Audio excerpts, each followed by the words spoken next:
দেখো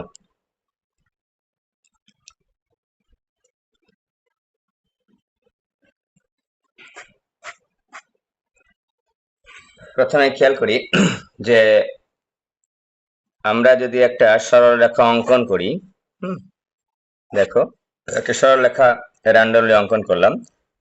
এইটা এক্স অক্ষের সাথে থিটা কোণ উৎপন্ন করেছে ধনাত্মক দিকের সাথে। এটা এক্স অক্ষে ধনাত্মক দিকের সাথে থিটা কোণ উৎপন্ন করেছে। এক্স অক্ষ ওয়াই অক্ষ নিলাম। তো আমরা যদি একটা কাজ করি যে এই রেখাটা যদি বলি, এটার নাম দিলাম মনে করো 1 নম্বর রেখা। এই রেখাটার ঢাল কত হবে?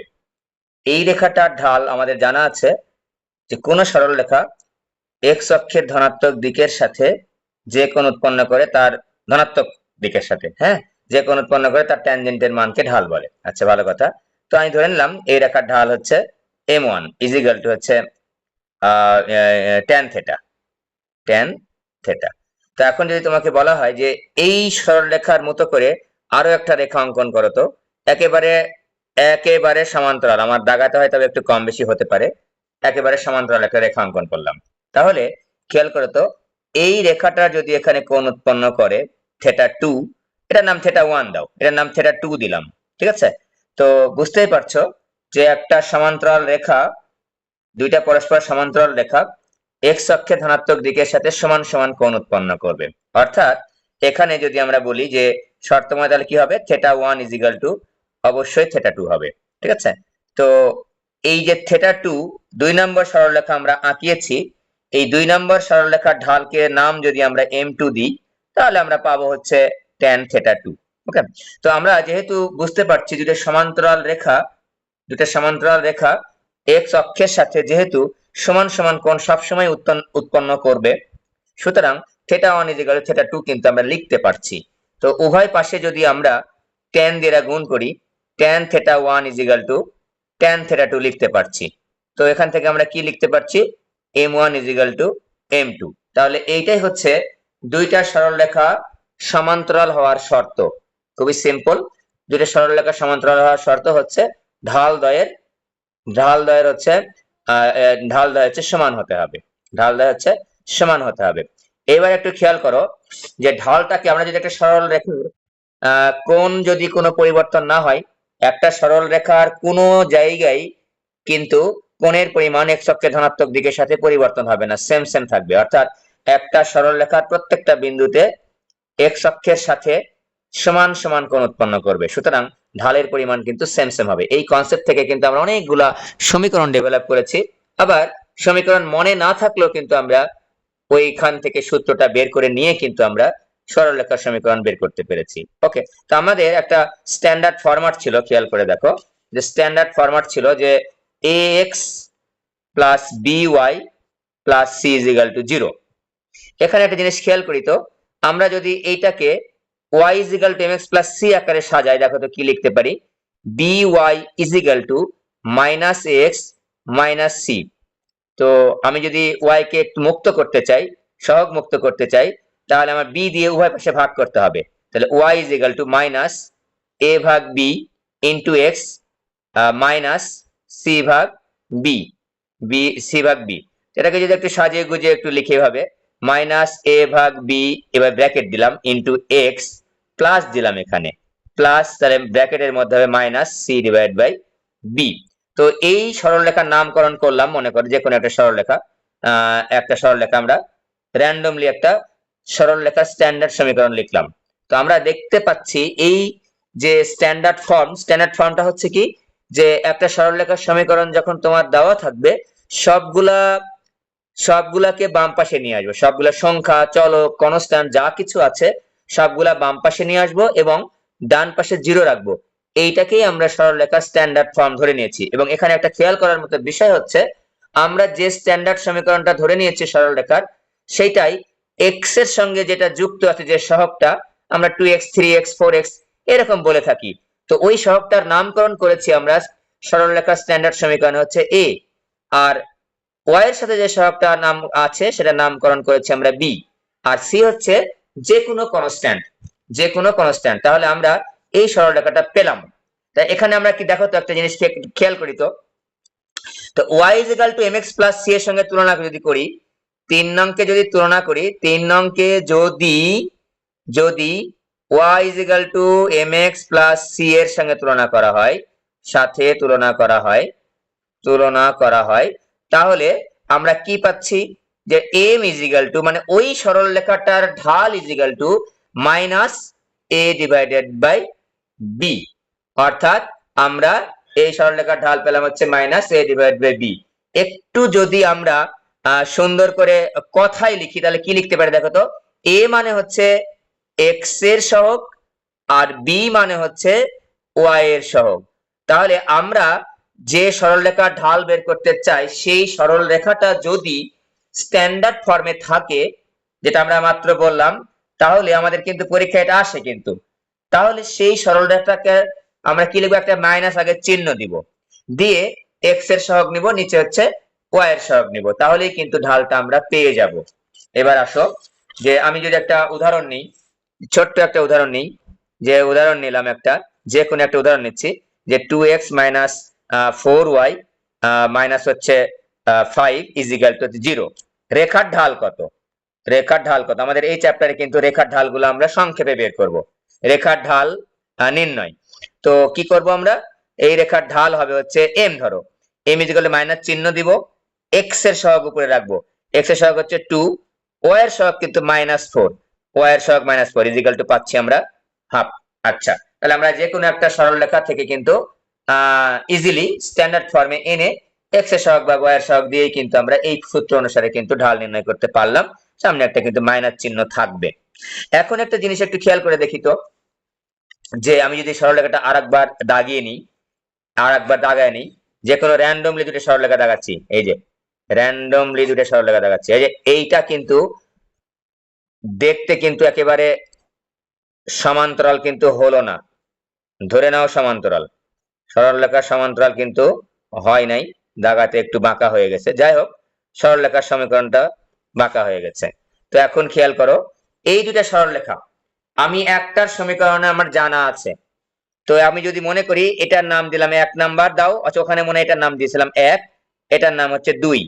তো আমি বললাম যে 1 নম্বর রেখার সমীকরণ হচ্ছে ax plus by plus c is equal to 0, ঠিক আছে। তো এই রেখার সমীকরণ আমার জানা আছে, আমি বললাম 2 নম্বর রেখার সমীকরণ বের করব, অর্থাৎ ax plus by plus c is equal to 0 রেখার সমান্তরাল রেখার সমীকরণ বের করব, সমান্তরাল রেখার সমীকরণ বের করব। একটু খেয়াল করে দেখি তো ভালো করে, যে এই রেখার সমান্তরাল রেখার সমীকরণ যদি বের করতে চাই, আমরা যে ফরম্যাটে ঢালটা বের করেছি মাইনাস এক্স এর সহগ ভাগ ওয়াই এর সহগ, তোমাদের যদি এখন প্রশ্ন করি যে এই রেখা এবং এই রেখা যেহেতু সমান্তরাল, তাহলে আমার এক্স এর সহগ আর ওয়াই এর সহগের যে অনুপাতটা, এই অনুপাত কিন্তু পরিবর্তন হওয়া যাবে না। কারণ আমি যদি সমান্তরাল রেখা পেতে চাই তাহলে অবশ্যই ঢাল দ্বয় সমান হতে হবে, m1 এবং m2 কিন্তু সমান হতেই হবে। m1 আর m2 যদি সমান হতে চাই, তাহলে দেখো তো ওই সরল রেখা এবং এই সরল রেখা, যেটা সমান্তরাল সরল রেখার a b অর্থাৎ x এবং y এর সহগের অনুপাত সমান হতে হবে, কিন্তু তাছাড়া কিন্তু সমান্তরাল হবে না। তার মানে এই সরল রেখার সাথে যদি আমি একটা সরল রেখার সমীকরণ বের করতে চাই, তাহলে x এর সহগ আর y এর সহগ আমরা পরিবর্তন করতে পারবো না। তাহলে আমরা দেখো তো লিখলাম, মনে করো সরল রেখার সমীকরণ ax প্লাস by। এইবার খেয়াল করো, কনস্ট্যান্টটা কিন্তু পরিবর্তন করতেই হবে। কেন দেখো তো, 1 নং রেখার যে c, যে কনস্ট্যান্ট দেখো তো এই যে এই পর্যন্ত অনেক বড়, আবার 2 নং রেখা দেখো তো কনস্ট্যান্টটা কিন্তু এই দিক দিয়ে গেছে, মানে এই পর্যন্ত, এই যে সিটা কিন্তু এই পর্যন্ত, সিটা কিন্তু এই পর্যন্ত। তার মানে কনস্ট্যান্ট কিন্তু সমান হওয়া উচিত বা উচিত না, সমস্যা নাই। যে এখানে কনস্ট্যান্ট যে ধ্রুবক পদ 2 বা 4, দেখো এইটুক দৈর্ঘ্য মনে করো 2, এইটুক দৈর্ঘ্য কিন্তু 2 না, অন্য কিছু। তার মানে একটা রেখার সমান্তরাল রেখার সমীকরণ বের করতে হলে অবশ্যই আমরা x এবং y এর যা ছিল তাই লিখবো, ax by, কোনো চিহ্ন টিহ্ন কিছু পরিবর্তন করা যাবে না। কিছু যদি পরিবর্তন করি তাহলে ঢাল পরিবর্তন হয়ে যাবে, আর ঢাল যদি পরিবর্তন হয় তাহলে শর্ত কিন্তু ফুলফিল করবে না। সুতরাং আমরা এই দুটা কিন্তু ফিক্স রাখবো, প্লাস একটা যে কোনো কনস্ট্যান্ট দিয়ে দিব ইজ ইকুয়াল টু 0। কারণ কনস্ট্যান্ট কেন দিলাম, এখানকার মান কিন্তু সমান না, অর্থাৎ এখানকার যে সরলরেখার আমরা সমান্তরাল রেখার সমীকরণ বের করতে চাচ্ছি সেটার কনস্ট্যান্ট আর এটার কনস্ট্যান্ট কিন্তু সমান হবে না।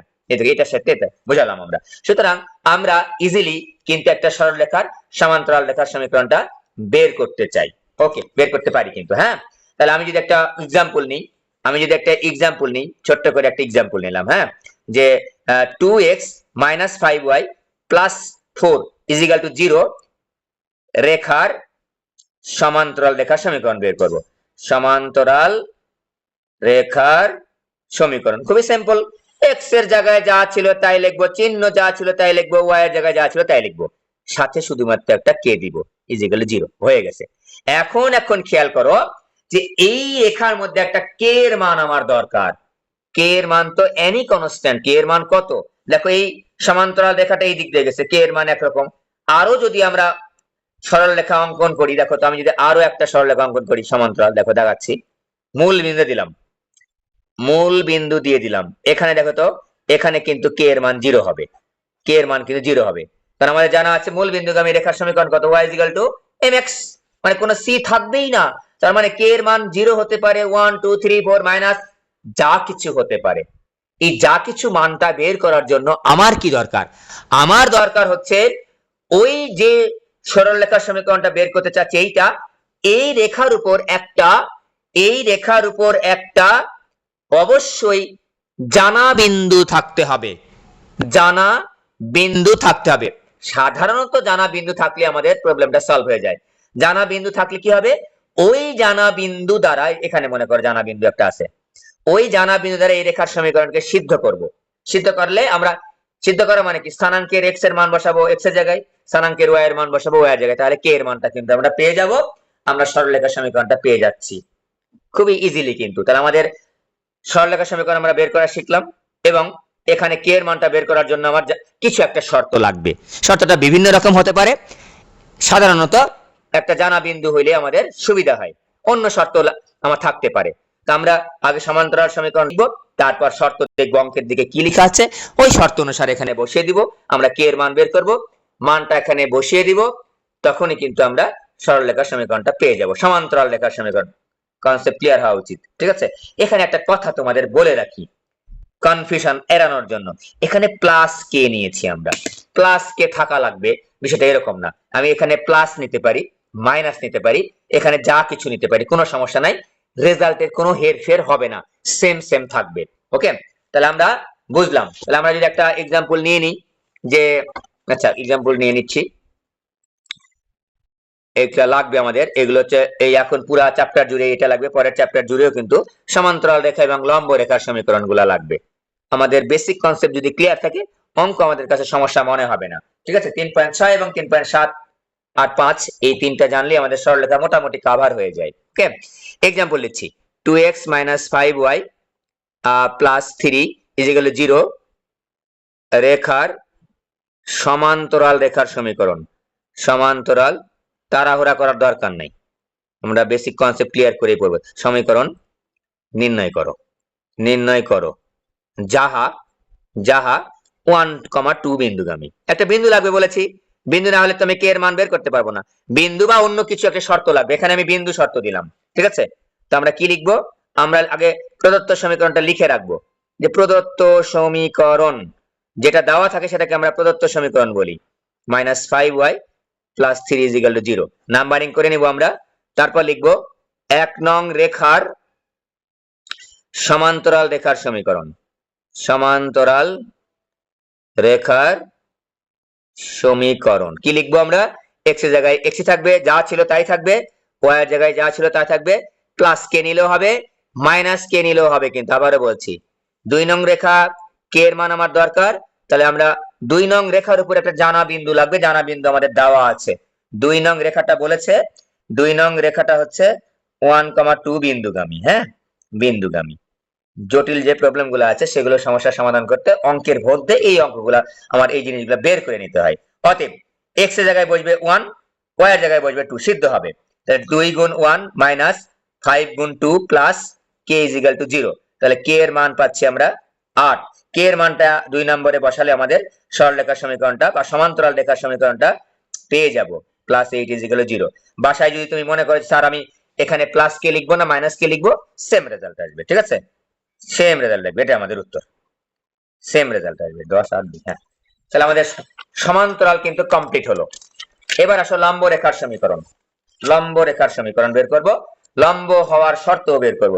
খুবই সিম্পল, ঠিক আছে। তো এবার দুটি রেখা লম্ব হওয়ার শর্ত, আচ্ছা আমি ওগুলো পরে লিখবো নি, এখন সংক্ষেপে একটু লিখে দিচ্ছি। যে খেয়াল করো, যদিও আমরা জানি, আমরা একটু দেখে নিব, 2-3 মিনিট একটু আলাদা খরচ করব দেখে নেওয়ার জন্য। যদিও আমরা জানি কিন্তু এটা, যদি এটা লম্ব পরস্পর সমান্তরাল হওয়ার শর্তটা কি, তাই না, জানি আমরা। আচ্ছা, এক্স অক্ষ ওয়াই অক্ষ দিলাম। আমরা একটা কাজ করি, একটা রেখা দাগাই। এই যে দাগালাম একটা রেখা, একটা রেখা দাগালাম, র্যান্ডমলি একটা রেখা দাগালাম, নাম্বারিং করলাম 1 নং রেখা। তো বুঝতে পারছি আমরা যে এই রেখাটা এক্স অক্ষের ধনাত্মক দিকের সঙ্গে থিটা কোণ উৎপন্ন করেছে। তাহলে আমরা এখন বুঝতে পারছি যে 1 নং রেখার ঢাল, যে রেখাটা আমরা দাগিয়েছি, সেই রেখাটার ঢাল হচ্ছে M1। ধরো আরো একটা রেখা দাগাবো, তো এই জন্য M1 লিখলাম। তো এটার নাম হচ্ছে ট্যান থিটা। বুঝতেই পারছো, যেহেতু এই কোণটা হচ্ছে এক্স অক্ষের ধনাত্মক দিকের সঙ্গে থিটা কোণ উৎপন্ন করেছে এই রেখাটা।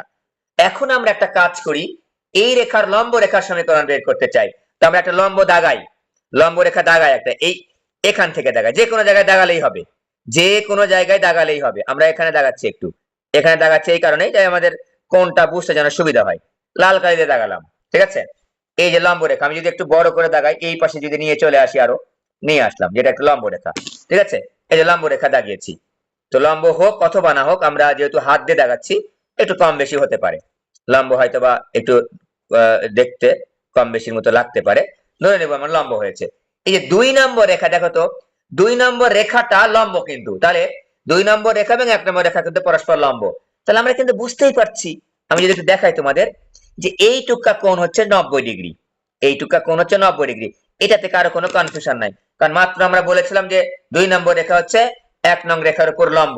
তো আমাদের জানা আছে, আমাদের কি জানা আছে, যে কোনো একটা রেখা এক্স অক্ষের ধনাত্মক দিকের সাথে যে কোণ উৎপন্ন করে, সেইটাকে আমরা বলবো ঢাল। দেখো তো, এই যে পুরা রেখাটা দাগালাম, এই যে এই রেখাটা, এই কোণটা কিন্তু এই 2 নং রেখার ঢাল। তো আমাদের সিম্পল কমন সেন্স, যে এই রেখাটাই পুরা কোণের মান কত, 90 ডিগ্রি প্লাস থিটা। খেয়াল করে দেখো, 90 ডিগ্রি প্লাস থিটা। সুতরাং এই 2 নং রেখার ঢালটা একটু খেয়াল করে দেখো কত হচ্ছে, 2 নং রেখার ঢাল, 2 নং রেখার ঢাল, 2 নং রেখার ঢাল হচ্ছে 10 90 ডিগ্রি প্লাস থিটা। ওকে, এটার নাম দিলাম হচ্ছে M2। হিসাব নিকাশ করলে আমরা জানি 90 ডিগ্রির সাথে বিজোড় সংখ্যা গুণ থাকলে হয় কট, ট্যানের পরিবর্তে কট। আর যেহেতু এটা প্রথম চতুর্ভাগে যাচ্ছে না, দ্বিতীয় চতুর্ভাগে যাচ্ছে, খেয়াল করে দেখো, আমি যদি দাগাই, এই যে 90 প্লাস এই ঘরে ঠিক চিহ্ন দিলাম, এই ঘরে তো ট্যান নেগেটিভ, তো এখানে একটা নেগেটিভ চিহ্ন আসবে। তো এখন আমরা কাজ করি, M1 এর সঙ্গে M2 গুণ করে দিই। দেখো তো কি পাচ্ছি, ট্যান থিটা গুণ মাইনাস কট থিটা, ঠিক আছে। তো আমরা যদি লিখি, ট্যান থিটার জায়গায় 1/cot থিটা লিখতে পারি, কট থিটার জায়গায় 1/tan থিটা লিখতে পারি, যা লেখো লেখো, লিখলাম 1/tan থিটা বা কট থিটা লিখলাম, গুণ হচ্ছে কট থিটা মাইনাস কট থিটা। তো কট থিটা কেটে গেলে থাকবে হচ্ছে -1। সুতরাং আমরা এখন বলতে পারছি যে এইটাই হচ্ছে দুইটা রেখা পরস্পর লম্ব হওয়ার শর্ত। কি শর্ত? শর্ত হচ্ছে M1 ইন্টু M2, অর্থাৎ ঢাল দ্বয়ের গুণফল -1 হবে। আমরা একটু বুঝে বুঝে লিখলাম, ঠিক আছে। আমাদের তাহলে পড়াটার প্রতি একটু ইন্টারেস্ট থাকবে, যে না আমি এটা বুঝেছি, যে এরকম ভাবে এটা আসে, ঠিক আছে। ওকে, এইবার দেখো একটা কাজ করি আমরা, ওই যে ax plus by plus c is equal to 0 ধরে নিলাম, যে 1 নং রেখার সমীকরণ হচ্ছে ax plus by plus c is equal to 0। ওকে, ধরে নিলাম 1 নং রেখার সমীকরণ, ধরি 1 নং সমীকরণ, এটা ধরে নিলাম। তো এখন আমি যদি বলি এখান থেকে যে এই 1 নং রেখার ঢাল কত, 1 নং রেখার ঢাল, 1 নং রেখার ঢাল হচ্ছে M1 ইজ ইকুয়াল টু, খেয়াল করে দেখো তো, মাইনাস x এর সহগ a, y এর সহগ b। ওকে, তো আমি যদি এই রেখার উপর লম্ব রেখার সমীকরণ বের করতে চাই, তার ঢাল আমি যদি ধরি M2, তাহলে ওই ঢাল আর এই ঢাল গুণ করলে কিন্তু -1 হতে হবে, ঠিক আছে। তাহলে 2 নং রেখার ঢাল, 2 নং রেখার ঢাল, যে রেখাটা আমরা লম্ব রেখা বলেছি, 2 নং রেখাটা কিন্তু লম্ব রেখা 1 নম্বর রেখার উপর। 2 নং রেখার ঢাল, 2 নং রেখার ঢাল M2 হলে, দেখো M2 হলে M1 গুণ M2 ইজ ইকুয়াল টু -1 হতে হবে, তবেই কিন্তু লম্ব রেখা হচ্ছে। মাত্র আমরা শর্তটা কিন্তু তৈরি করে নিয়েছি। Okay, minus A divided B গুণ m2 ইজ ইকুয়াল টু -1। উভয় পক্ষ থেকে minus cancel out, m2 is equal to B ভাগ এ। সুন্দর একটা জিনিস পেয়েছি, দেখো কি পেলাম আমরা, কি পেলাম আমরা। 1 নং রেখার ঢালের সঙ্গে 2 নং রেখার ঢালের পার্থক্যটা একটু ভালোভাবে আয়ত্ত করব। পরীক্ষায় কিন্তু খুবই প্রশ্ন আসে নৈর্ব্যক্তিক আকারে যে এত রেখার লম্ব রেখার ঢাল কত। খেয়াল করো তো, উপরে ছিল এ, এখানে হয়ে গেছে বি, উপরে এখানে ছিল বি, এখানে হয়ে গেছে নিচে। অর্থাৎ এক্স এর সহগের কাছে ওয়াই এর সহগ গেছে, ওয়াই এর সহগের কাছে এক্স এর সহগ গেছে, এবং এখানে যে চিহ্ন ছিল তার উল্টা চিহ্ন হয়েছে, অর্থাৎ উল্টে যাবে, উল্টে যাবে। এ উপরে থাকবে, এখানে এ নিচে থাকবে, এখানে বি থাকবে নিচে, ঠিক আছে, এখানে বি থাকবে উপরে। তার মানে একটা রেখার ঢাল আর একটা রেখার ঢালের সাথে এরকম সম্পর্ক হলে রেখা দুটি লম্ব হবে। তো এক্স এর সহগ ওয়াই এর কাছে গেছে, ওয়াই এর সহগ এক্স এর কাছে গেছে, আর কি হয়েছে, আর হয়েছে একটা চিহ্ন পরিবর্তন হয়েছে। তাহলে আমরা একটা কাজ করি না, যে 1 নং রেখার উপর, অর্থাৎ অর্থাৎ লিখি সরল রেখাটা, x plus by plus c is equal to 0 রেখার উপর লম্ব রেখার সমীকরণ, লম্ব রেখার সমীকরণ। তাহলে কি লিখবো দেখো তো, যেহেতু এখানে বুঝতেই পারছি যে ঢালে এখন x এর সহগ y এর কাছে গেছে, y এর সহগ x এর কাছে গেছে, তাই আমরা এই কাজটা এখানে করব। দেখো এখানে y এর সহগ কি b, b কার কাছে যাবে, দেখো এখানে আমি যদি লিখে নিই যে এখানে দেখো তো, এই যে m2 মানে উপরে কি গেছে, উপরে গেছে b, তার মানে হচ্ছে এখানে হচ্ছে y এর সহগ গেছে, কিন্তু উপরে তো x এর সহগ b হতে হবে। তাহলে আমরা এখন y এর সহগটা b টা x এর কাছে দিয়ে দিব। তাহলে by bx লিখি, bx, যে b y এর সহগ b, এখানে x এর কাছে দিলাম, মাইনাস কিন্তু ay হবে, আর প্লাস ওই আগের মতোই। একটা রেখার লম্ব রেখা কোন দিক দিয়ে হতে পারে দেখো তো, আমি তোমাদেরকে দেখাই। এদিক দিয়ে যদি একটা লম্ব রেখা দেখাই, যে কলম দিলাম, সমস্যা কি, এদিক দিয়ে একটা রেখা দেখালাম, সমস্যা কি, সবই তো লম্ব রেখা। সকল ক্ষেত্রে কি ওই কনস্ট্যান্টের মানটা কি সমান, সি এর মান না, সি এর মান সমান না, অর্থাৎ কনস্ট্যান্ট কিন্তু পরিবর্তন হবে, কনস্ট্যান্ট কিন্তু পরিবর্তন হবে। তাহলে কনস্ট্যান্ট কিন্তু এবার পরিবর্তন করে ফেললাম। কনস্ট্যান্ট পরিবর্তন করলে লিখলাম হচ্ছে কে বা মাইনাস কে, যা কিছু লিখতে পারো, আমরা প্লাস কে লিখি সাধারণত এইটা, ঠিক আছে। তাহলে 1 নং রেখার ঢাল যা হবে, তার লম্ব রেখার ঢাল হবে, চিহ্নটা পরিবর্তন করব, উল্টায় দিব, চিহ্ন পরিবর্তন করব আর উল্টায় দিব, ঠিক আছে। তাহলে আমরা লম্ব রেখার সমীকরণটা পেয়ে যাব, লম্ব রেখার ঢালটা পেয়ে যাব। খুবই ইম্পর্টেন্ট কনসেপ্ট কিন্তু আমাদের লাগবে এটা, ঠিক আছে। আমরা বের করে দেখলাম আর কি, এইটাই সেই 2 নম্বর রেখাটা হবে, কে কনস্ট্যান্ট। একটা যদি एग्जांपल আমরা নিয়ে নিই, যে एग्जांपल একটা নিয়ে নিচ্ছি, যে 2x 5y, একটু এখানে একটা ব্যাপার আছে, একটু ভালো করে খেয়াল করব। 2x 5y plus 8 is equal to 0 রেখার লম্ব রেখার সমীকরণ, লম্ব রেখার র্যান্ডমলি একটা উদাহরণ আমরা নিয়েছি আগের মতোই সমীকরণ। দেখো তো এইবার এবার একটি কথা একটু শুনি আমরা, এখন একটু একটু খেয়াল করো, এই যে y এর সহগ কিন্তু আসলে -5, এখানে মাইনাস কথাটা আমরা নিব না। মাইনাস কথাটা কেন নিব না, নিব না এই কারণে, আমি তো একটা চিহ্ন পরিবর্তন করছি। আমি যদি একটা চিহ্ন পরিবর্তন করি, তাহলে আবার আমি হতেছে ওই মাইনাসকে আমি সহগ বলবো কেন, আমি তো ওই জন্য চিহ্ন পরিবর্তন করছি। তাহলে এখানে কি লিখবো, y এর সহগ শুধু 5 বলবো, এই লম্ব রেখার সমীকরণ যখন বের করব, ঠিক আছে। স্যার মনের মধ্যে প্রশ্ন আসতে পারে, স্যার -5 বললে হবে না। হ্যাঁ, -5 বললেও হবে। তো -5 যদি x এর কাছে দিয়ে দাও, তাহলে এইটা কিন্তু পুরাপুরি এখানে দিতে হবে, তখন আর চিহ্ন পরিবর্তন করতে হবে না। আর যদি আমি -5 না শুধু 5 নিয়ে এখানে, তাহলে কিন্তু চিহ্ন পরিবর্তন করতে হবে, ঠিক আছে। কিরকম আমি দুইভাবে দেখাচ্ছি।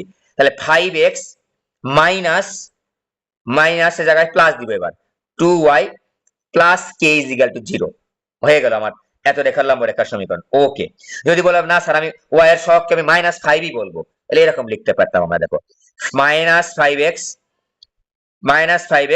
তাহলে কি লিখতাম, -5x মাইনাস, তার চিহ্ন আর পরিবর্তন করতে হতো না, -5x minus 2y plus k is equal to 0, ঠিক আছে। এরকম করে লিখতাম, -5x, ঠিক হলো, হ্যাঁ এরকম করে লিখতাম কিন্তু, তাহলে আমার চিহ্ন পরিবর্তন করা লাগতো না। তো আমরা একটা কাজ করি, আমরা একটু প্যাচালের মধ্যে না যাই, এইটা আমরা নিরুৎসাহিত করতেছি। y এর সহগ x এর কাছে নিয়ে যাচ্ছি, x এর সহগটা y এর কাছে নিয়ে যাচ্ছি, মাইনাস থাকলে মাইনাসটাকে আমরা সহগ হিসেবে চিন্তা করছি না। সহগ হিসেবে চিন্তা না করে আমরা চিহ্নটা পরিবর্তন করে দিচ্ছি, তাহলে আমাদের সুবিধা হচ্ছে। তাই এটাকে আমি ক্রস দিয়ে দিলাম, এভাবে আমি লিখছি না, আমি এইভাবে লিখছি।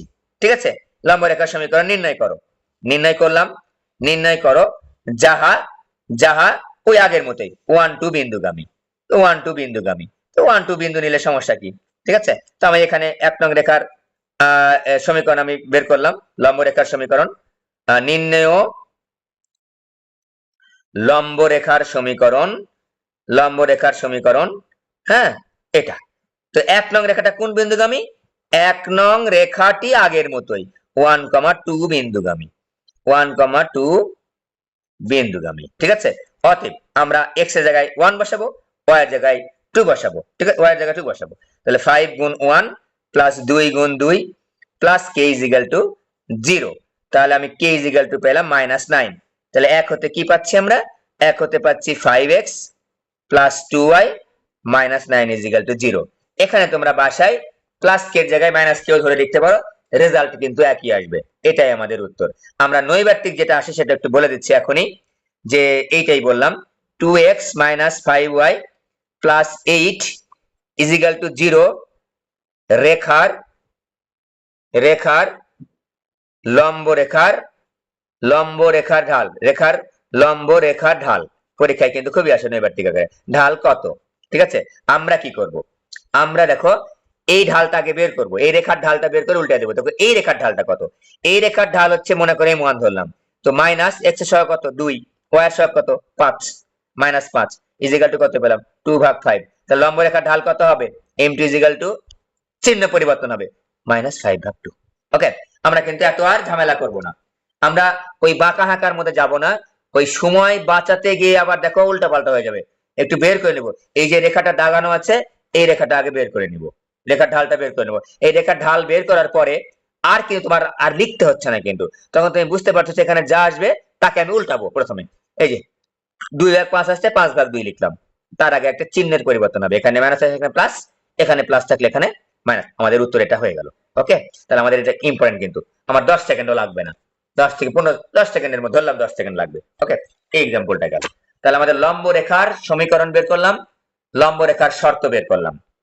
ঠিক আছে, দুইটা সরল রেখা সমান্তরাল করলাম, শর্ত করলাম, সমান্তরাল রেখার সমীকরণ বের করলাম। এইবার দেখো দুইটি রেখার ছেদ বিন্দুগামী অপর একটি রেখার সমীকরণ, খুবই সহজ। দুইটি রেখার ছেদ বিন্দু নির্ণয়, তো এটা নিয়ে আর কথা বেশি বলবো না, তো এটা খুবই সহজ, তোমরা জানো। দুইটি রেখার ছেদ বিন্দু হচ্ছে দুইটি রেখার সমাধান করলে x আর y এর যে মান পাওয়া যায় সেটি হবে দুইটি সরলরেখার ছেদ বিন্দু স্থানাঙ্ক।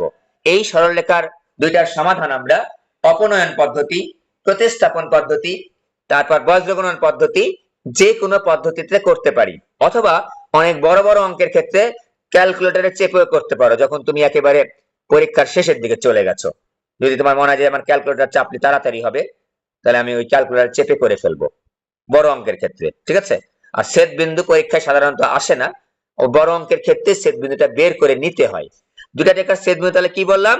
ওই রেখা দুটি যে কোনো পদ্ধতিতে, অপনয়ন, প্রতিস্থাপন অথবা বজ্রগুণন পদ্ধতিতে সমাধান করে x y এর মান যেটা পাবো, সেই x y এর মানই হচ্ছে ওই দুইটা রেখার ছেদ বিন্দু। আমাদের লাগবে, কিন্তু খুবই ইম্পর্টেন্ট একটা জিনিস, খুবই সহজ। আবার ছোট ক্লাসে করেই আসছো, 6 থেকে শুরু করেছো, ওই যে সরল রেখা বা সমীকরণ কি বলে এটা সমাধান করা।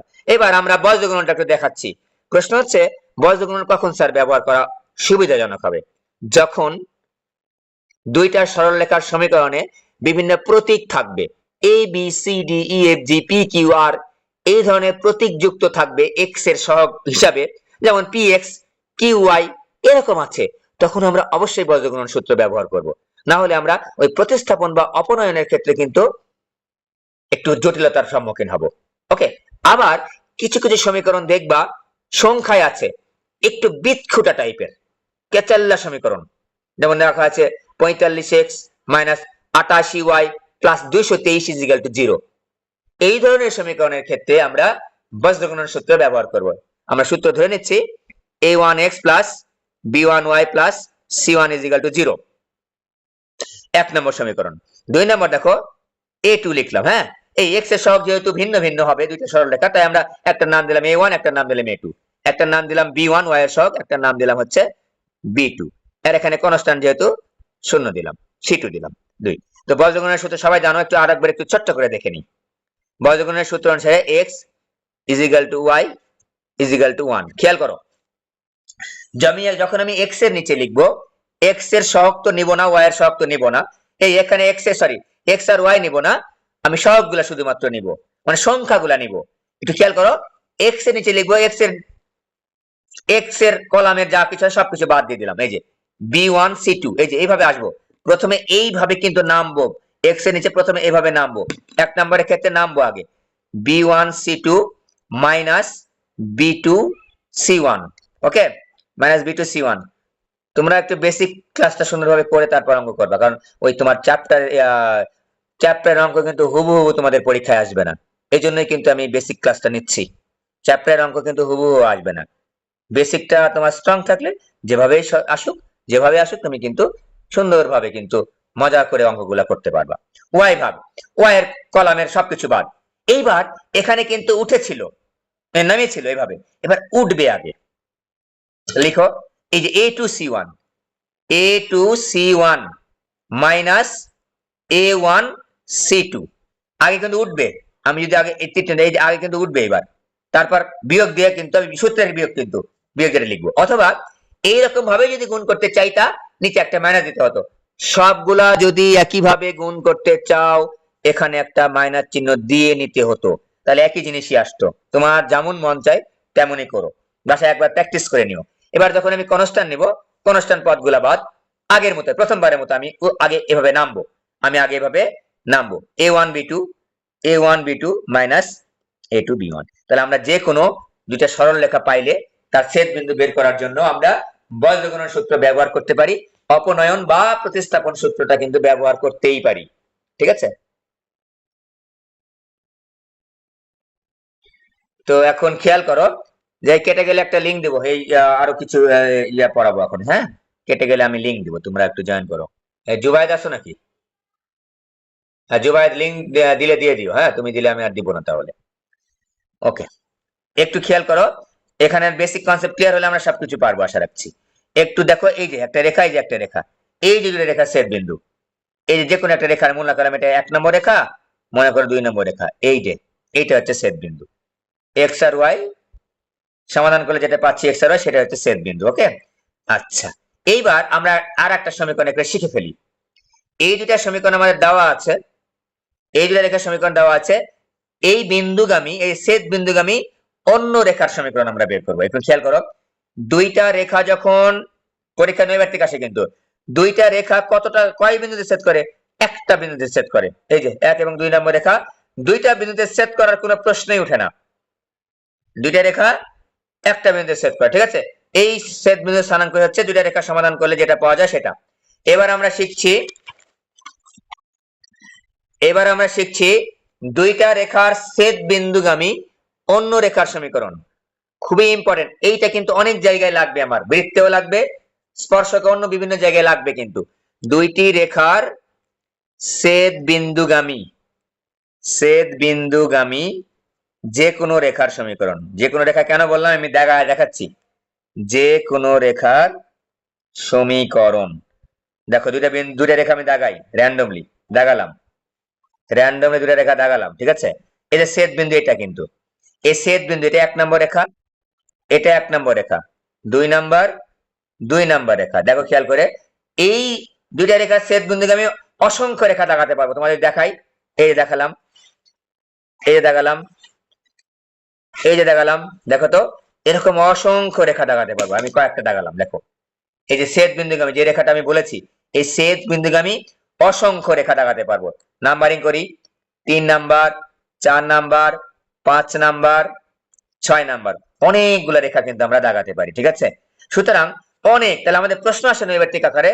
এই আমি কিন্তু এই বেসিক ক্লাসের মধ্যে নৈর্ব্যক্তিক গুলো কিন্তু বলে দিচ্ছি টুকটাক করে। ঠিক আছে, নৈর্ব্যক্তিক ক্লাস নিব পরবর্তীতে, গুরুত্বপূর্ণ চ্যাপ্টার গুলো নৈর্ব্যক্তিক ক্লাস অবশ্যই নিব, যেমনটা নিয়েছিলাম আমাদের গতিবিদ্যা, স্থিতিবিদ্যা। এবার খেয়াল করো যে অসংখ্য রেখা, পরীক্ষা শিখি দুইটা রেখার ছেদ বিন্দুগামী কতগুলো রেখা পাওয়া সম্ভব, বা কতগুলো রেখা অঙ্কন করা সম্ভব। আমাদের উত্তর হবে অসংখ্য। আর দুইটা রেখার কটা বিন্দু ছেদ করে? আমাদের উত্তর হবে একটি বিন্দুতে ছেদ করে। দুইটা রেখার ছেদ বিন্দুগামী কতগুলা রেখা অঙ্কন করা সম্ভব? আমাদের উত্তর হবে অসংখ্য। রেখাটার সমীকরণ কি হবে? যে কোনো রেখার সমীকরণ হবে। দেখো, আমরা প্রথম সমীকরণ লিখলাম। প্রথম সমীকরণের নাম কি দিয়েছিলাম? a1x plus b1y plus c1 is equal to 0। দুই নম্বর রেখার সমীকরণ কি দিয়েছিলাম? a2x plus b2y plus c2 is equal to 0। এটা দুই নম্বর দিয়েছি। এটা দিলাম এক নাম্বার। তো প্রথম এটা একটু মুখস্থ করাচ্ছি আমি, ঠিক আছে? এটা বেসিকটা হচ্ছে, প্রথম রেখার বামের অংশ লিখলাম a1x plus b1y plus c1, বামের অংশ লিখলাম। প্রথম সরলরেখার বাম পক্ষের অংশ লিখলাম প্লাস কে নিব। কে কেন নিচ্ছি? ওই আগের ঘটনায় এই রেখা, এই রেখা, এই রেখা, এই রেখা, এই রেখাগুলা কিন্তু কনস্ট্যান্টের মান ভিন্ন ভিন্ন, এই জন্য কিন্তু একটা কে নিতে হচ্ছে। কে ইন্টু দ্বিতীয় রেখার বাম পক্ষের অংশ a2x plus b2y plus c2 is equal to 0। এইটাই আমার সমীকরণ, এইটাই আমার সমীকরণ, ঠিক আছে? তাহলে দুইটা রেখা যদি ছেদ বিন্দুগামী অন্য রেখার সমীকরণ বের করতে চাই, যে কোনো রেখা, তাহলে আমার এখানে প্রথম রেখার সমীকরণ লিখবো প্লাস কে লিখবো, দ্বিতীয় রেখার সমীকরণের বাম পক্ষের অংশ লিখবো।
এই দেখো, তাহলে আমরা দেখলাম যে একটা রেখার, দুইটা রেখার ছেদ বিন্দুগামী যে কোনো রেখার সমীকরণ যখন আমরা বের করছি, প্রথম রেখার সমীকরণের বাম পাশের অংশ লিখছি প্লাস কে ইন্টু দ্বিতীয় রেখার বাম পাশের অংশ লিখলে 0।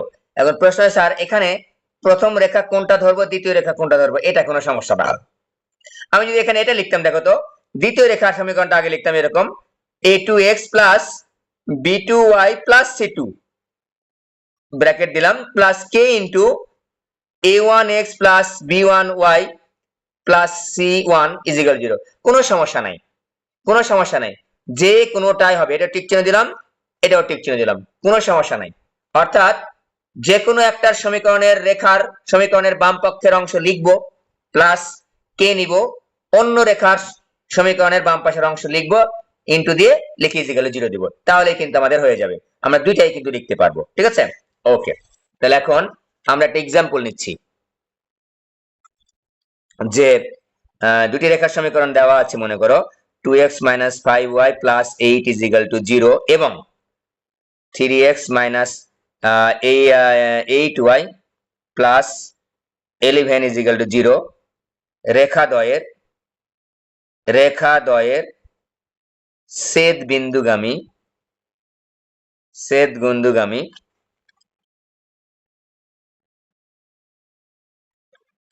যে কোনো রেখার সমীকরণ বের করো, যে কোনো রেখার সমীকরণ বের করো, সমীকরণ নির্ণয় করো। মনে করো যে কোনো রেখার সমীকরণ নির্ণয় করো, যে কোনো রেখার সমীকরণ। তাহলে কি লিখবো আমরা? আমরা এখানে লিখবো প্রথম রেখার সমীকরণ আগে লিখবো। দুটার সমীকরণ লিখে নিলাম, 2x minus 5y plus 8 is equal to 0 এক নম্বর রেখা দিলাম, 3x minus y plus 11 is equal 0 দুই নম্বর রেখা দিলাম। তাহলে 1 ও 2 নং এর ছেদ বিন্দুগামী অন্য যে কোনো রেখার সমীকরণ, অন্য যে কোনো রেখার সমীকরণ কি হবে? প্রথম সমীকরণের বাম পাশের অংশ লিখলাম 2x minus 5y plus 8 plus K into plus কিন্তু কে ইন্টু দ্বিতীয় সমীকরণের বাম পাশের অংশ 3x minus 8y plus 11 is equal to 0। Similarly আমি আগেই বলেছি, এইটা আগে লিখে এটা পরে লিখলে কোনো সমস্যা নাই, একটা লিখলেই হয়েছে। তারপর দেখো আমাদের এই যে সমীকরণটা বের করলাম, এই সমীকরণে কে এর মান কিন্তু আমার অজানা। এই কে এর মান বের করার জন্য অঙ্কের মধ্যে শর্ত দেওয়া থাকবে, কে এর মানের জন্য অঙ্কের মধ্যে শর্ত দেওয়া থাকবে। সাধারণত একটা জানা বিন্দু লাগে। দেখো তো আমি দেখাই, এই 3 নম্বর রেখা, এই 4 নম্বর রেখা, 5 নম্বর 6 নম্বর যে রেখাগুলো আমি দিয়েছি, প্রত্যেকটা রেখা কিন্তু ছেদ বিন্দু বাদে অন্য রেখা বরাবর কিন্তু গেছে।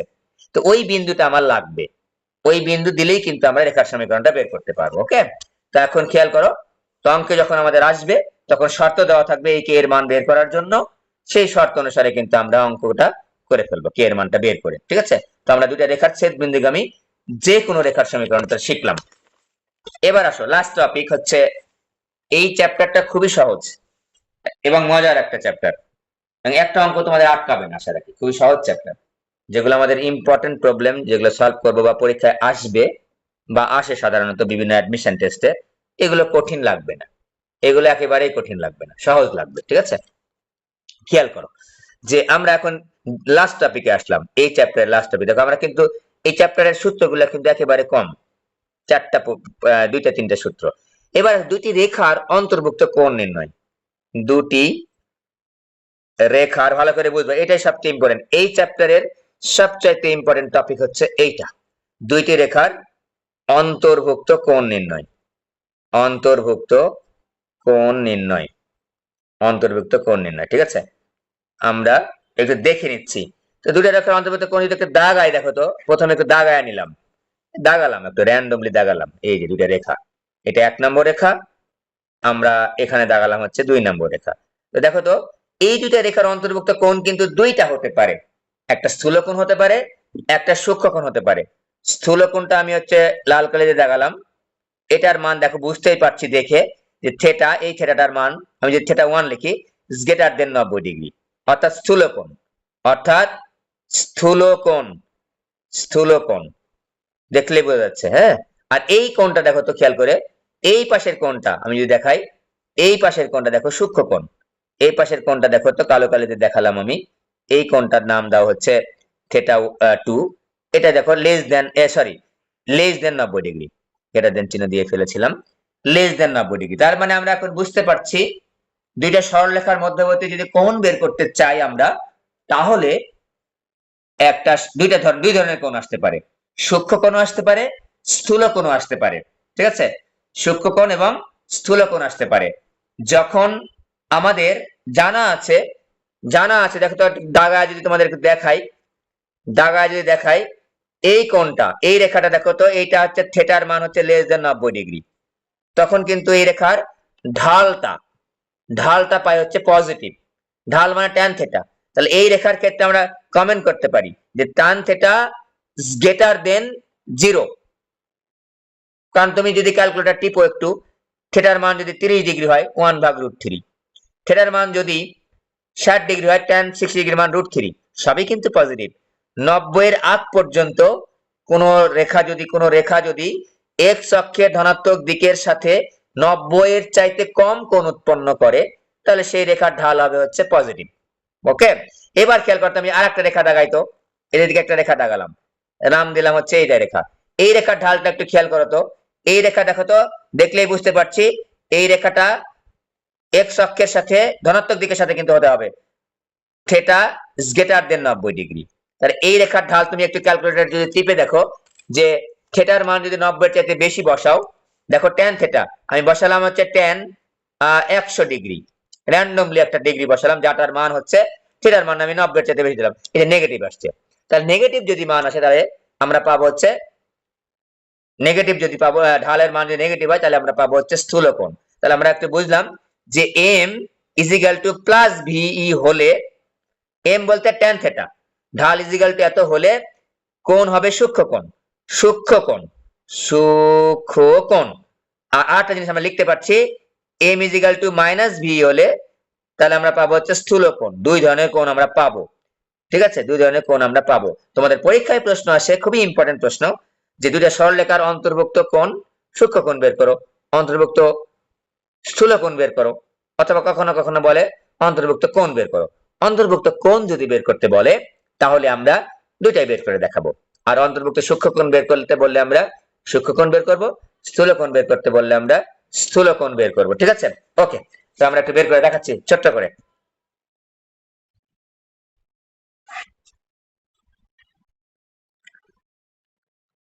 ছোট্ট করে একটু বের করে দেখাচ্ছি।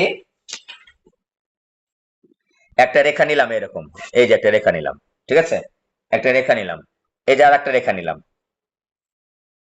এই যে একটা রেখা নিলাম, র্যান্ডমলি দুটো রেখা নিলাম। এই এক্স অক্ষ ওয়াই অক্ষের সঙ্গে নিলে আমাদের কোণটা পরিমাপ করতে সুবিধা হয়, এই জন্য নিলাম। ঠিক আছে, তো দেখো তো, এই রেখাটা কোণ উৎপন্ন, এটা 2 নম্বর রেখা চিন্তা করলাম, 2 নম্বর রেখা, এটা ধরলাম হচ্ছে 1 নম্বর রেখা, এটাকে আমরা 1 নম্বর রেখা নিলাম। হ্যাঁ, 1 নম্বর রেখা নিলাম, এটা 1 নম্বর, 2 নম্বর। দেখো তো, এই 1 নম্বর রেখাটা এক্স অক্ষের ধনাত্মক দিকের সঙ্গে কোণ উৎপন্ন করেছে, মনে করো θ1। আর 2 নম্বর রেখাটা এক্স অক্ষের ধনাত্মক দিকের সাথে, এই আমাদের মনে হয় একটা, আচ্ছা, এটা দুটোই সূক্ষ্মকোণ নিলাম, সূক্ষ্মকোণের ক্ষেত্রে লিখতেছি, স্থূলকোণ নেই নাই আসলে। এবার দেখো θ2 নিলাম, যদি একটা হিসাব করে দেখাচ্ছি, পরেরটা আমি বলে দিচ্ছি। ওকে, দেখো তো, এই দুইটা সূক্ষ্মকোণ হচ্ছে এই কোণটা, দুটো অন্তর্ভুক্ত কোণ, আমি এটা নিয়ে বিবেচনা করছি। নাম দিলাম হচ্ছে ফাই, নাম দিলাম হচ্ছে ফাই। দেখো 1 এবং 2 এর অন্তর্ভুক্ত কোণ হচ্ছে ফাই। তোমাদের সিম্পল যদি একটা কমন সেন্স থাকে, কিন্তু এটা যে θ1 এর মান কত, দেখো তো, আমি বলি যদি θ1 ইকুয়াল টু কত, এই বলো তো, θ1 ইকুয়াল টু আমি বলতে পারি না যে ফাই প্লাস হচ্ছে θ2, বলতে পারি, কিন্তু কোন কমন সেন্সে? ওই কমন সেন্সে যে কোন একটা, এটা ত্রিভুজ চিন্তা করো, এই যে এইটা এইটা এটা মিলে যদি একটা ত্রিভুজ চিন্তা করো, ত্রিভুজের ত্রিভুজের বহিস্থ কোণ, ত্রিভুজের যে বহিস্থ কোণটা আছে, সেই বহিস্থ কোণের হচ্ছে মানটা হচ্ছে বিপরীত অন্তস্থ কোণদ্বয়ের সমষ্টির সমান, বিপরীত অন্তস্থ কোণদ্বয়ের সমষ্টির সমান। তাহলে দেখো তো, বিপরীত অন্তস্থ কোণ বলতে কি বোঝাচ্ছি, ফাই আর হচ্ছে θ2।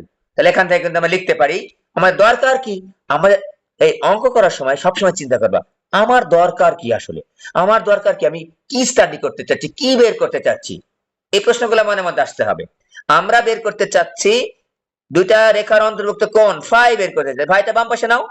তাহলে আমরা কি পাচ্ছি, θ1 মাইনাস হচ্ছে θ2, উভয় পাশে দেখো তো ট্যান নিব আমরা, তাহলে tan phi is equal to tan of θ1 বিয়োগ হচ্ছে θ2।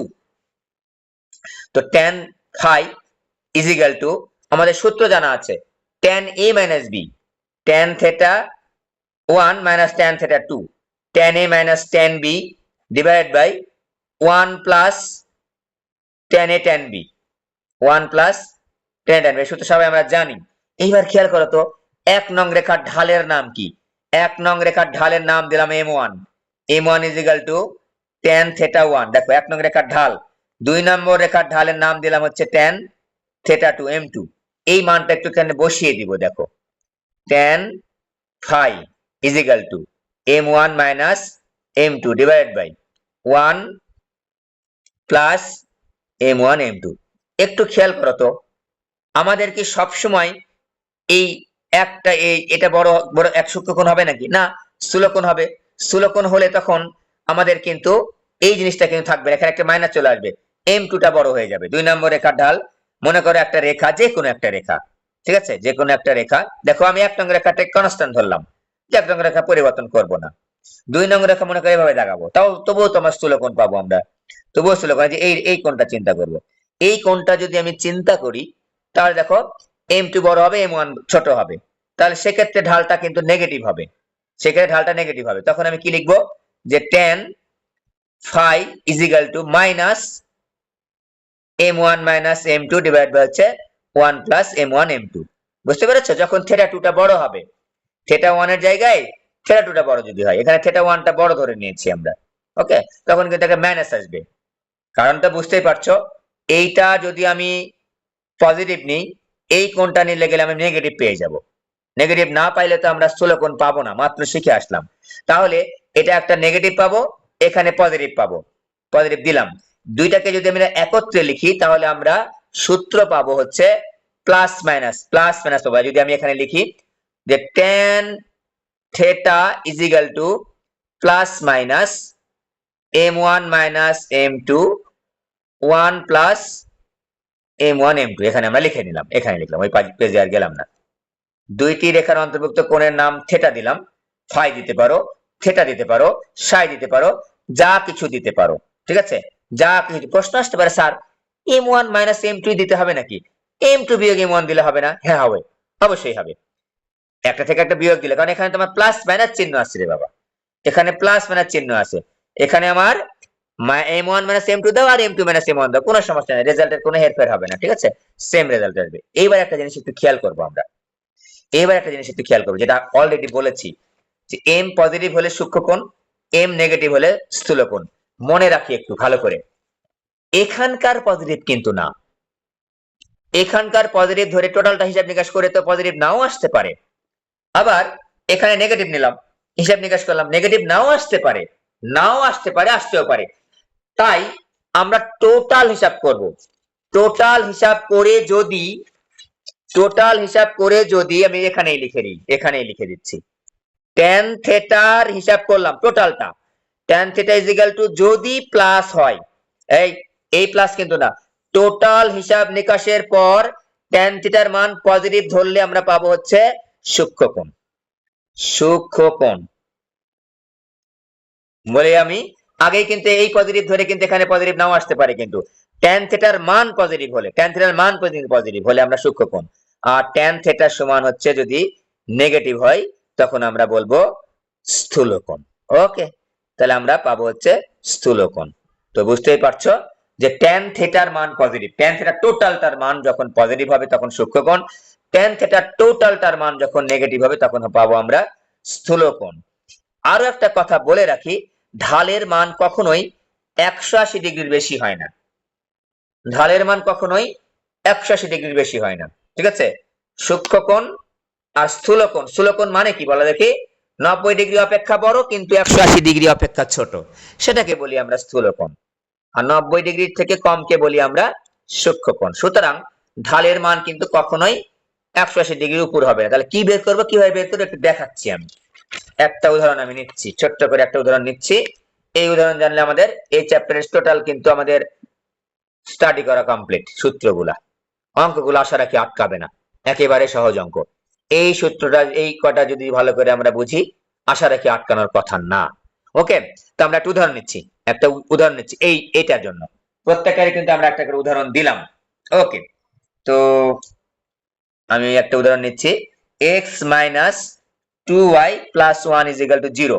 এক নং রেখা দেওয়া আছে, আর একটা রেখা দেওয়া আছে 3x minus Y, 3x minus Y plus 5 is equal to 0। বললাম, আমি প্রশ্ন করলাম যে দুইটা রেখার অন্তর্ভুক্ত কোণের অন্তর্ভুক্ত কোণ নির্ণয় করো। সূক্ষ্ম কোণও চাই নাই, স্থূল কোণও চাই নাই, তাহলে দুইটাই বের করে দেখাতে হবে।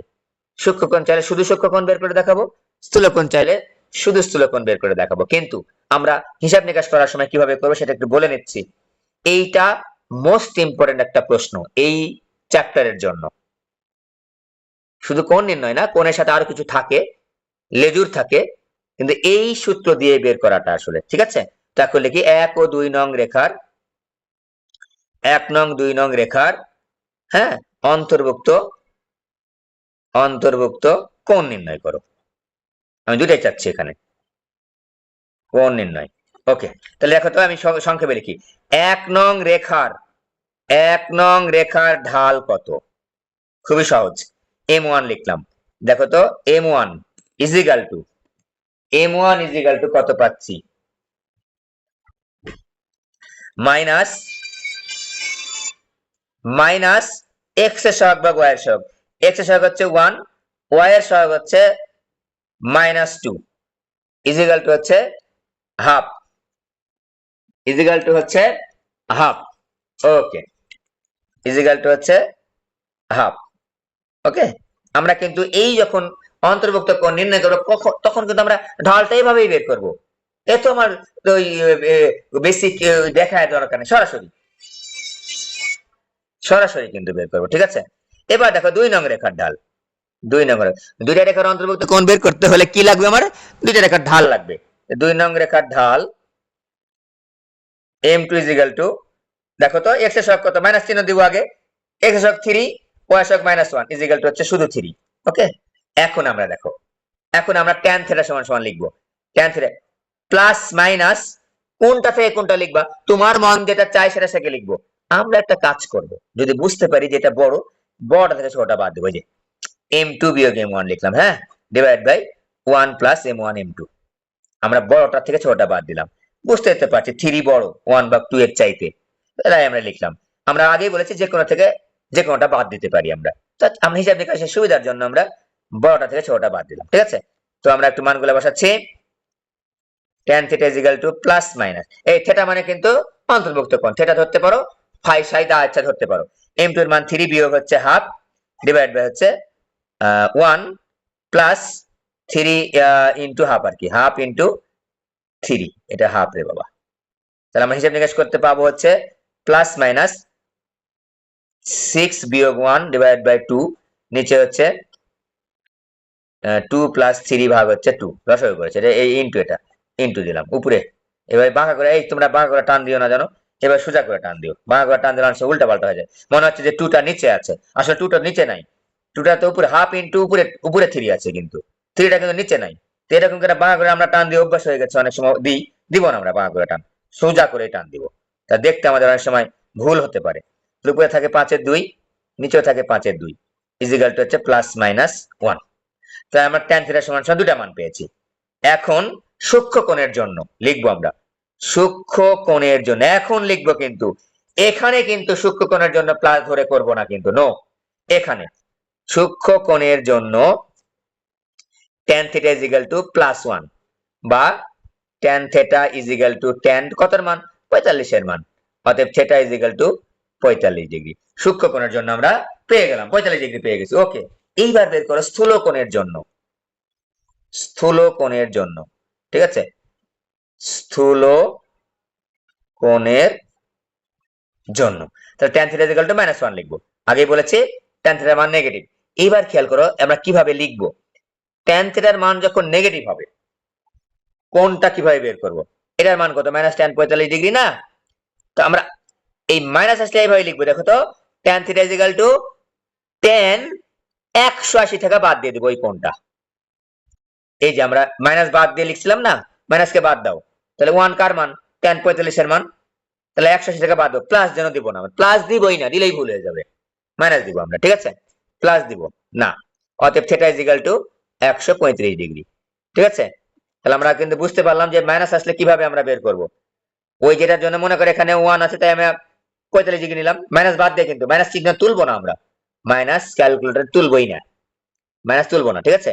তো আমরা লিখবো হচ্ছে -45, তারপর আমরা এখানে আর মাইনাস চিহ্ন দিব না, 180 বিয়োগ ওই কোণটা লিখে দিব, 180 থেকে বাদ দিলে ওই কোণটা আমরা পেয়ে যাবো। এবার আমরা সূক্ষ্মকোণ আর স্থূলকোণ বের করব। একটা চাইলেও আমরা এই পর্যন্ত পুরোটা ক্যালকুলেশন করে এসে করব, ঠিক আছে।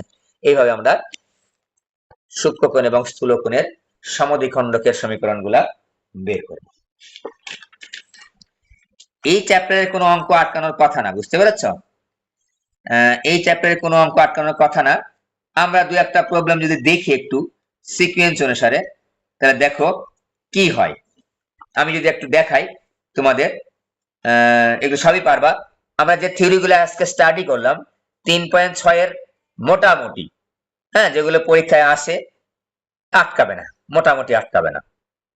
কিন্তু আমরা চিত্র আকারে দেখে কিন্তু বোঝার চেষ্টা করবো যে চিত্র আকারে তোমাদের পরীক্ষায় কিন্তু সরলরেখা থেকে প্রশ্ন আসে। চিত্র আকারে যে কথার অঙ্কগুলো যদি চিত্র আকারে আমি চিত্রায়িত করি, এই জন্য তো থিওরিটা পড়ালাম, তাহলে ওইটা কি রকম দেখাবে আমরা ধরতে পারবো কিনা, এই জন্য কিন্তু আমরা থিওরিটা বেশ সুন্দর করে স্টাডি করে নিলাম। ওকে, এই চ্যাপ্টারের সকল থিওরি কিন্তু কমপ্লিট।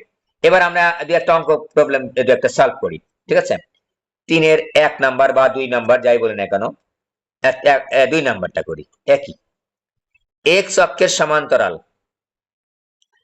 এক্স অক্ষের সমান্তরাল, এই চ্যাপ্টারটা খুবই ইম্পর্টেন্ট এবং সহজ। সমান্তরাল এবং 4x প্লাস, এবার কিন্তু আমরা চ্যাপ্টারে চলে গেলাম, সবকিছু কমপ্লিট কিন্তু আমাদের 3.6 এর সব theory complete, is equal two 6 এবং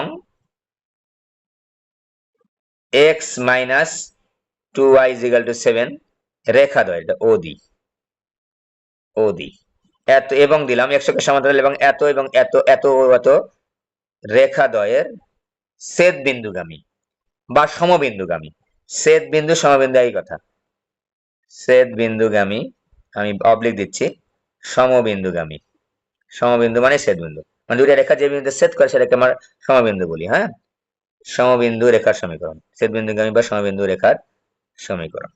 দুইভাবে করে দেখাবো এটা, হ্যাঁ, দুইভাবে করে দেখাবো আমরা। কারণটা আছে নৈর্ব্যক্তিক আকারে একটা প্রশ্ন আসে এবং ভর্তি পরীক্ষা একটা প্রশ্ন আসে সুন্দর, এই জন্য দুইভাবে করে দেখাবো। তো এখন খেয়াল করো, এক্স অক্ষের সমান্তরাল রেখার সমীকরণ আমাকে বের করতে বলেছে, আর এই ওই রেখাটা কোন দিক দিয়ে যাবে, এই দুইটা রেখার ছেদ বিন্দু দিয়ে, তাহলে এই দুইটা রেখার ছেদ বিন্দু বের করবো, এই ছেদ বিন্দুটা ওই রেখাতে পাস করবে। আমরা আগেই বলেছি যে দুইটা রেখার ছেদ বিন্দু কিন্তু সমাধানের মাধ্যমে বের করতে পারি, সিম্পল সমাধান। তো এক্স অক্ষের সমান্তরাল রেখার সমীকরণ দেখো, আগে বের করে নি আসল জিনিস যেটা বের করতে হবে, এক্স অক্ষের সমান্তরাল রেখার সমীকরণ, সমান্তরাল, এই এই চ্যাপ্টার থেকে 5 থেকে 6টা অঙ্ক করলে কিন্তু হয়ে যাবে, টোটাল কভার হয়ে যাবে কিন্তু, বুঝতে পেরেছো? খুব বেশি অঙ্ক লাগবে না, কারণ সবই এই 5-6 টাইপের মধ্যেই আছে এবং সহজ সহজ। এক্স অক্ষের সমান্তরাল রেখার সমীকরণ, তো মনে নাই মনে করে সমীকরণটা আমার আমার মনে নাই। এই যে এক্স অক্ষ দাগাবো, ওয়াই অক্ষ দাগাবো, এক্স অক্ষ দাগাবো, ওয়াই অক্ষ দাগাবো। দেখো তো এক্স অক্ষের সমান্তরাল রেখার সমীকরণ আমি চাচ্ছি, এই যে দেখালাম। তো দেখো তো এই যে আমি সমান্তরাল রেখার সমীকরণটা বের করলাম, দাগালাম, এটা কত দূরে আছে, এক্স অক্ষ থেকে ওয়াই দূরে, বি দূরে আছে। এই বিটা কার মান, এখানে বি লিখতে পারো, কে লিখতে পারো, সি লিখতে পারো, তোমার ইচ্ছা। আমরা সাধারণত ওই ওয়াই অক্ষ বরাবর দূরত্বকে আমরা লিখি হচ্ছে বি, তাহলে এই সরলরেখার সমীকরণ হচ্ছে Y is equal to B. তার মানে আমরা বুঝলাম, কি বুঝলাম, যে এক্স অক্ষের সমান্তরাল রেখার সমীকরণ হচ্ছে Y is equal to B. কিভাবে, যে এক্স অক্ষের একটা সমান্তরাল রেখা দাগায় নিলাম, ওই রেখাটা এক্স অক্ষ থেকে কত দূরে আছে, ধরে নিলাম বি দূরত্ব আছে, তো এটা কার মান, বি, ওয়াই এর মান, বি, ওয়াই অক্ষ বরাবর দূরত্ব তো ওয়াই, হ্যাঁ Y is equal to B হয়ে গেল। এখন এই রেখাটা বি, যেটা বললাম বি এর মান কত, এই বি এর মান বের করার জন্য আমরা বারবার বলেছি যে একটা সরলরেখা সমীকরণের মধ্যে যে কনস্ট্যান্টটা থাকবে, সেই কনস্ট্যান্টটা বের করার জন্য অবশ্যই একটা কন্ডিশন দেওয়া থাকবে, অঙ্কের মধ্যে তাকালেই আমরা পেয়ে যাব। এই যে এইটা এবং এত রেখাদ্বয়ের ছেদ বিন্দুগামী, এই রেখা এবং এই রেখা, তাই আমি লিখি প্রদত্ত রেখাদ্বয়ের সমীকরণ, প্রদত্ত রেখাদ্বয়ের, খুবই সহজ রে বাবা সমীকরণ। তো একটা জানা বিন্দু লাগবে, কোন সরলরেখার মধ্যে কনস্ট্যান্ট কোন না জানা কোনো কিছু থাকলে অনেক কিছু শর্ত দেওয়া থাকে, তার মধ্যে একটা কমন শর্ত হচ্ছে জানা বিন্দু হলেই হবে। জানা বিন্দু, এখন আমি জানা বিন্দু কি, এইটা এবং এটার ছেদ বিন্দু। প্রত রেখা দ্বয়ের সমীকরণ লিখে নিচ্ছি। 4x plus 3y minus 6 equal to, sorry, equal to 6 লিখলাম, ওকে। এবং x minus 2y equal to 7, 2 number. এটা 2 না, 3 নম্বর দিই, 2 আর 3 দিই, যেহেতু এখানে একটা 1 দিয়ে দিছি। এই দুটো রেখা সমাধান করো। তো সমাধান করার জন্য দেখো তো 3 নম্বরকে আমরা গুণ করি 4 দ্বারা, মাইনাস দেওয়া হচ্ছে 2 নাম্বার, ওকে। করে ফেলি, 4 দ্বারা গুণ করছি, 4x minus 8y is equal two 28। এর এখানে কিছু কি করতে চাইছি, বিয়োগ করে চাইছি, তাহলে 4x plus 3y is equal to 6। দেখো এখানে সংখ্যা ছোট ছোট আছে, সুন্দর সুন্দর সংখ্যা আছে। এখানে 4 দ্বারা গুণ করলে কিন্তু আমি অপনয়ন পদ্ধতি x আর y এর মান বের করে নিই। এখানে আমি আর হচ্ছে ওই কি বলে বজ্রগণন পদ্ধতিতে যাব না, অযথা সময় নষ্ট। আমরা এখানে ওই বজ্রগণন কখন ব্যবহার করতে হবে বলে দিয়েছি, ওকে। বিয়োগ করতে চেয়েছি, বিয়োগ বিয়োগ বিয়োগ, 4 4 কেটে গেল, মাইনাস 11y ইজিক্যাল টু 22। অতএব y ইজিক্যাল টু হচ্ছে -2। তো y এর মান যদি আমি এখানে বসায় দিই, তাহলে আমরা পাবো হচ্ছে, দেখো y এর মানটা বসা দিচ্ছি, 1 নম্বরে বসাও বা 2 নম্বরে বসাও, 3 নম্বরে বসাও। 3 নম্বরে যদি বসাই আমরা, দেখো খেয়াল করে, x মাইনাস 2y মানে প্লাস 4 ইজিক্যাল টু 7, বা x ইজিক্যাল টু হচ্ছে 3। তাহলে ছেদ বিন্দু স্থানাঙ্ক কত পেলাম, এখানে লিখতেছি। অতএব ছেদ বিন্দুর স্থানাঙ্ক বলতে আমরা বুঝি x আর y এর মান। x এর মান আগে লিখতে হয় কিন্তু, a3, -2, 3, -2। এই ছেদ বিন্দুগামী কিন্তু এই সমান্তরাল রেখাটা স্পষ্ট বলে দিচ্ছে x অক্ষের সমান্তরাল এবং এত রেখা দ্বয় ছেদ বিন্দুগামী। তাহলে এই 1 নং রেখা যেটা আমি বের করতে চাচ্ছি, এই রেখাটা এই বিন্দুগামী। লিখে ফেলি, 1 নং রেখাটি 3, -2 বিন্দুগামী। ঠিক লিখলাম রে, এত বিন্দুগামী। হিসাব নিকাশ ভুল হতে পারে, সেটা পরের হিসাব, তুমি হয়তো দেখে নিও, প্রসিডিউরটা ভালোভাবে ফলো করো।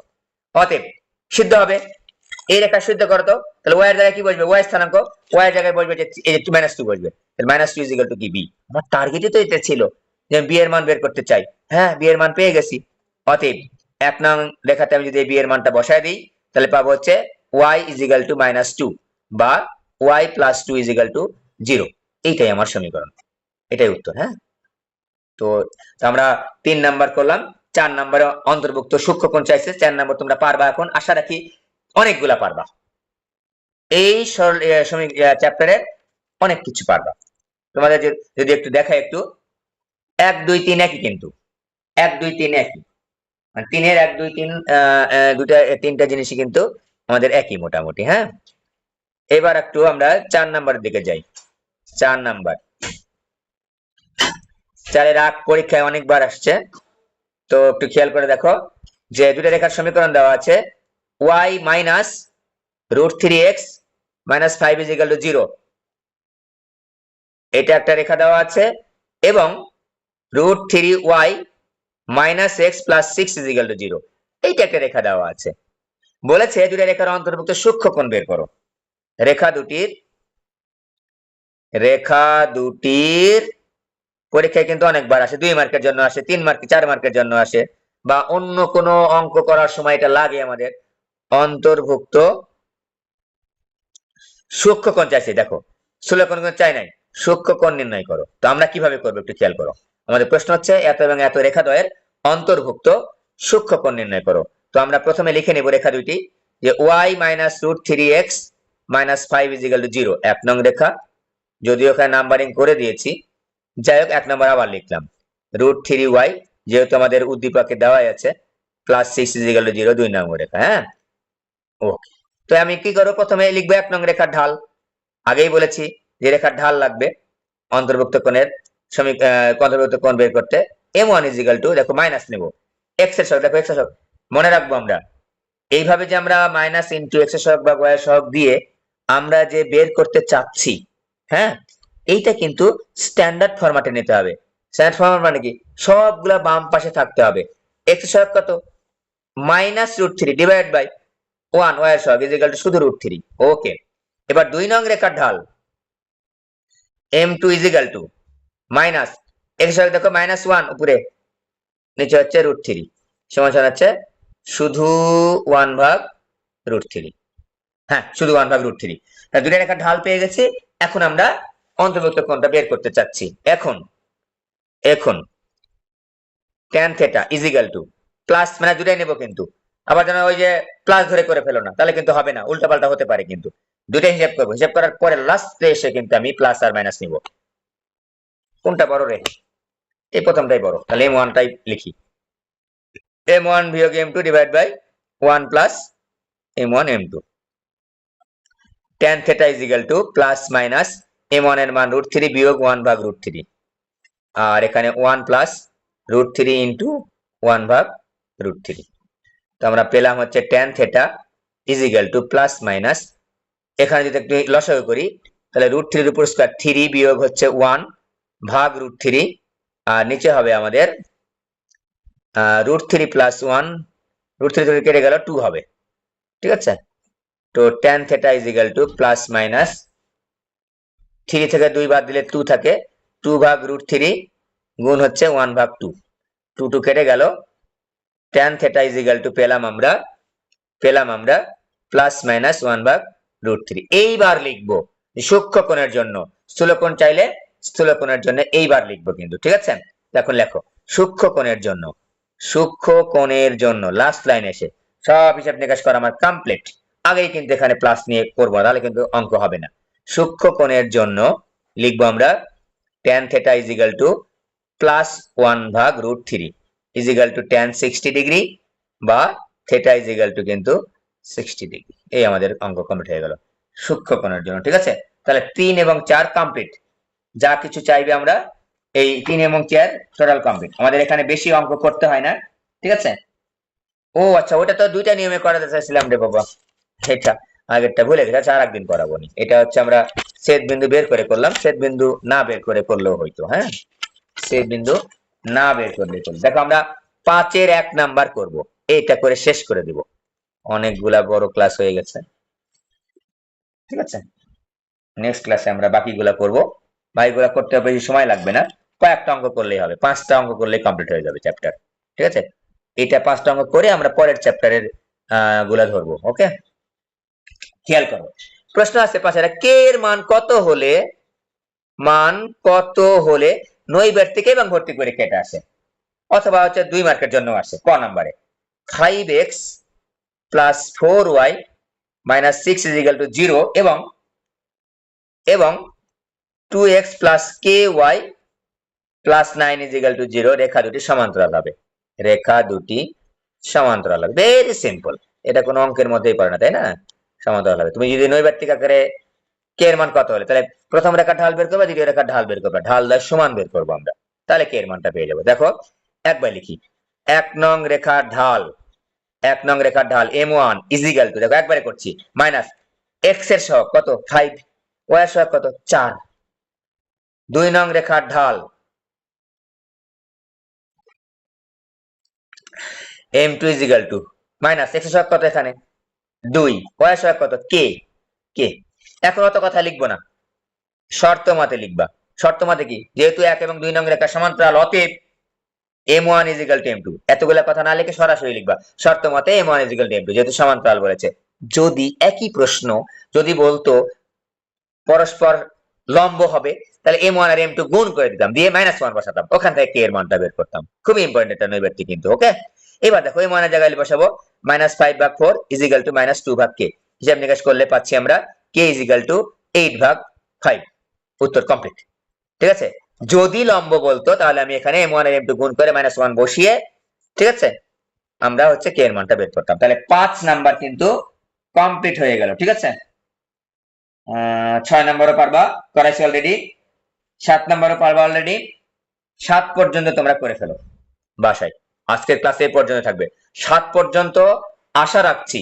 আজকের ক্লাসটা যদি ভালোভাবে বুঝে থাকো, একটা অঙ্ক আটকাবে না, সিঙ্গেল কোনো অঙ্ক আটকাবে না, ঠিক আছে। সব পারবা 7 পর্যন্ত। আর আমরা পরে 8, 9, 10 আর 11 করবো, তাহলে কমপ্লিট।